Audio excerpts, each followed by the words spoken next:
هذا الشيء اللي وقع لواحد السيد في العمر ديالو 73 سنه، متقاعد، طاح في واحد الفخ ما غاديش يخرج منه. هذا السيد كان تفارق هو والزوجه ديالو في 2021 والتجأ لو سيت دو رونكونتر، بغى يبني حياه جديده. لكن المشكله هو انه طاح في واحد الفخ عاطفي اللي كيكون من مور الشاشه ما كنعرفوش شكون، واش اسم مستعار، واش داك الشخص حقيقي، واش راجل داز باسم امراه، المهم داز باسم نيكول. غادي نقولوا حنا نيكول طلبات منه بزاف ديال الفلوس بحكم انها كتسافر، كانت مريضه، لي فاكتور بزاف ديال الحاجات، وهماتو انها غادي تغومبورسي على اساس انها غادي تورث واحد الورث كبير ديال الاب ديالها. هو ما طمعش في الورث ديال باها، ولكن ضمن ان الفلوس غادي ترجع له. هاد السيد صرح وقال بانه حياته كلها كان خدام، وكان يعني شي واحد مجتهد في العمل ديالو، وكان معقول يعني الفلوس اللي داروا اللي جمع كانت من عرق الجبين ديالو. لكن المشكله هو انها ما حدا كتعرف معاه نيكول، وهي كتزاد المتطلبات ديالها.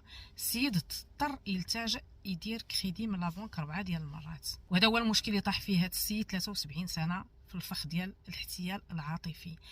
المشكله هو انها بقات تاخذ منه الفلوس توصلوا تقريبا 79 الف اورو، يعني اللي عنده اللي ما عندوش دارها كريدي. هذا السيد اللي طاح في هذا الفخ ماشي هو اول واحد، راه كاينين الملايين الناس اللي كيطيحوا بحال هذا الفخ هذا. اما كيكون احتيال عاطفي، واما كيجيك اس ام اس وكتبدا تكليكي على ليليا. فديروا اتونسيون. الحل الوحيد اللي اقترحت عليه البنكه هو انه يبيع الدار ديالو باش يسدد دوك الديون اللي دار على قبل نيكول.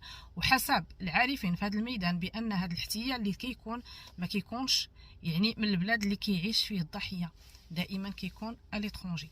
دونك ديروا اتونسيون، لان السيد الفلوس مشات له، ما كاين لا نيكول ولا هم يحزنون، الفلوس مشات له وتدمر نفسانيا.